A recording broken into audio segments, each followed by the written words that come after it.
This is a devotion about fishermen. I was married to professional fishermen for 40 years, and my son has taken over the business. One thing about going on a guided fishing trip is that the guide is always giving instructions. He may say, mend the line, and that means flip the line upstream to eliminate drag or control the speed of the fly, or strip the line, or cast over there. Fishermen will give advice on flies, type of flies, or what fly works best at a particular time of the day or the year. Fly fishermen talk about what they use to make their flies, or what type of line they use, or where the best fishing hole is. They share their stories about the one that got away and how big their biggest fish was. John 21 is about some fishermen and about the third time Jesus appears to his disciples after he was crucified. Simon Peter and some disciples were sitting around together. Maybe they were telling fishing stories. Simon Peter says, "I am going out to fish." Several other of the disciples decide to go with him. This may have been because of all the trouble that was going on after Jesus was crucified, or just because they were guys who had fished for a living. They went out to the Sea of Galilee and they fished all night using a big net. This was often the way it was done back there. They would fish at night with a net attached to their boat and have lights, and the fish would swim into their net. Well, they had fished all night, and by first morning light, they hadn't caught any fish. There was a man on the shore, and he gave them some fishing advice. He told them to cast their net on the right side of the boat. Simon Peter and his friends followed the suggestion, and sure enough, they caught 153 fish.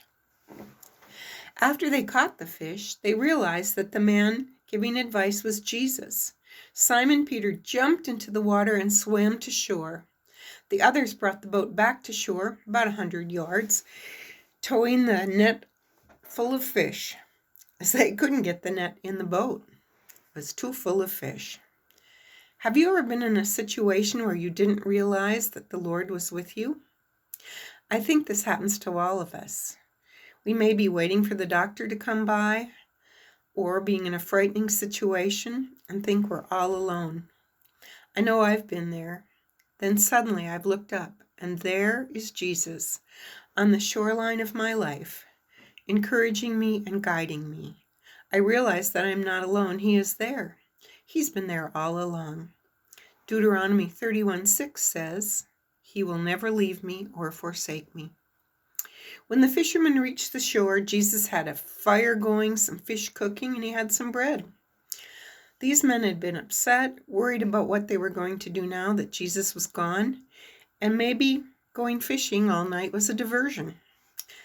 Tired and hungry, they arrived on shore, and there was Jesus, their dear friend, with a warm breakfast.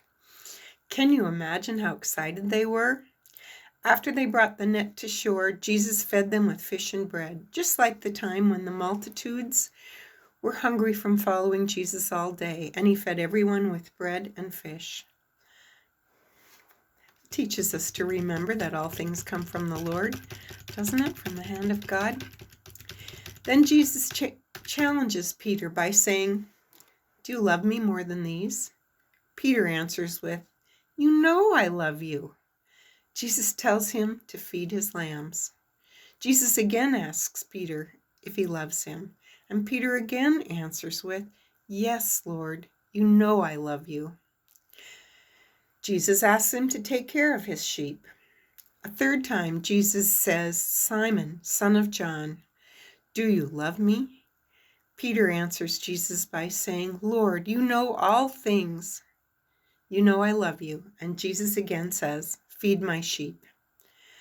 Peter had denied Jesus 3 times in the garden before his crucifixion, and 3 times Jesus asks him on the beach if Peter loves him. 3 times to make up for 3 denials. After denying Jesus 3 times, maybe Peter felt that he may as well go back to being a fisherman. He may have felt like a real loser. He may have felt that Jesus didn't love him anymore, but Jesus does not leave Peter upset, lonely, and bitter. He comes to find him with a hot breakfast and gives him instructions for the rest of his life. Feed his lambs, take care of my sheep, and feed my sheep. He forgives Peter and sends him on a mission to preach his word. Jesus gives Peter a second chance. He forgives us and gives us second chances as well. Some people have referred to this chapter of John as the hooker by crook chapter. You know, the fishing hook or the shepherd's crook. Just like the fishermen in John 21, we learn the same lessons from this story as they do. God loves us. He does not leave us or forsake us. God forgives us and gives us second, third, fourth chances.